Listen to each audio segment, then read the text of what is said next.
this time with Syria. You know, the resident of the house behind us campaigned in 2008 as an anti-war president who's now about to start another war with another Muslim country with more American bombs. And we have to be concerned about that. You know, the United States led the way in pioneering international humanitarian law, the Geneva Convention, the Chemical Weapons Convention, the Convention Against Torture. We led the way and pioneered that effort. And then after 9/11, it became an inconvenience that we turned our back on. So as it stands now, the president wants to bomb Syria. The United States has not been attacked. The United States is not under imminent threat of attack. The United States does not have a mandate from the international community to attack. We have no legal basis to attack Syria. I mean, clearly Assad is a bad person and chemical weapons are a terrible thing to use, but we still have to have a legal basis in order to bomb another country, and we don't have one. We're about to start an illegal war. In fact, as it stands right now, Syria has a greater legal right to attack the United States than we do to attack Syria, because we have threatened imminent attack on them and have our warships standing by ready to carry it out. So it's ironic that the country that claims to be the champion of the rule of law is about to break the law and start another war in a country that we have no business being in. It's interesting in listening to this debate to hear the President and Secretary of State Kerry use words like impunity and respect for international norms and accountability. I keep waiting for a bolt of lightning to come down and strike them when they talk about holding other people accountable for not complying with the international norms that we've chosen to ignore for more than a decade.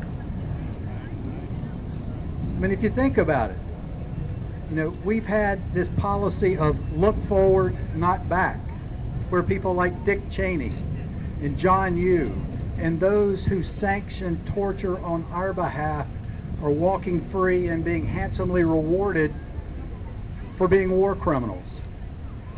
Yet we're demanding we're going to bomb another country for not living up to their obligations when we have not lived up to our own. So it's hypocritical. You know, we claim to be the leader of the free world, but we're not setting the example. We're good at preaching and not practicing, and that's not leadership. So that brings me back to Guantanamo. It was 1,689 days ago that President Obama sat behind us here and signed an order to close Guantanamo. There's still 164 men that are sitting there. Now, I've been a very vocal critic of the administration for not fulfilling its promise, and I think they got to get credit where credit is due.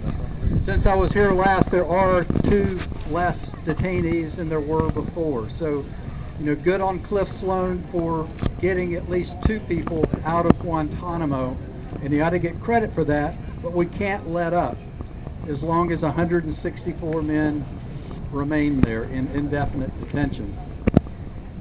You know, Guantanamo, the President has told us that there's no reason for Guantanamo, that it's an embarrassment to our country, it's a blight on our country.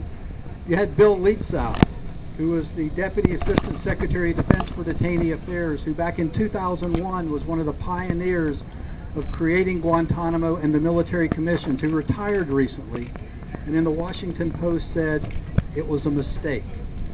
We never should have been at Guantanamo to begin with. I served there for 2 years as chief prosecutor, and I'm here to tell you Guantanamo was a mistake then, it's a mistake now, and it's got to end. So when you have people from the president to the person that created Guantanamo to the person that ran it telling you it's a mistake, then why are we here now saying do the right thing and close it?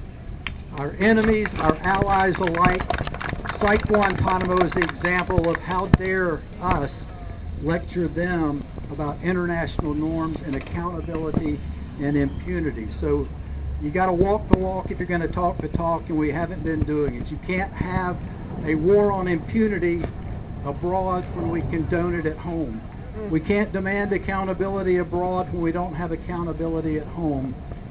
And the first step forward to get us back on the right path is to close Guantanamo.